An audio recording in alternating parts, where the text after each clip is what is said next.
بسم الله الرحمن الرحيم waxaan rabaa inaan wax yar ka tilmaamo saameynta togan ee uu leeyahay baraha bulshadu waa aalad ay ku kulmaan kumanaan qof oo kala jooga daafaha dunida min daraf ilaa daraf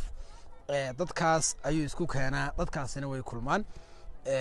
faa'iidooyinka ugu waaweyn ee oran karno ugu keena waxa kamid ah dad meelo kala duwan jooga inuu isku keenay oo hal goob ama hal qol oo isku keenay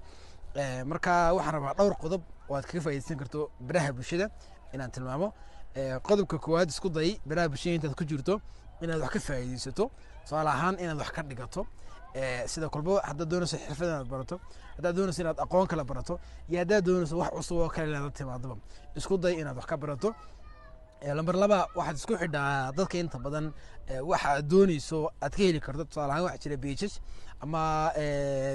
Facebook iyo Twitter iyo Instagram iyo meelahaas dad waxa aad rabto si gaara u qora ama soo duuba ama waxyaabaha la midka marka sameeya marka isku day dadka inaad si gaara ugu xidhanto aad kana faa'iideysato ta kale waxa isku daydaa waxa wanaagsan ee dadku sheegayaan ama dadku qorayaan inaad baahiso way wax kasta inuu baahinayno ilaahay subxaanahu wa ta'aala aakhiro nagala xisaabtami doona marka waxaan jeclahay baraha bulshada guud ahaan inuu ka faa'iideysano wax faa'iido leh inuu ka faa'iideysano dooc doona ha ahaado aad u mahadsantiin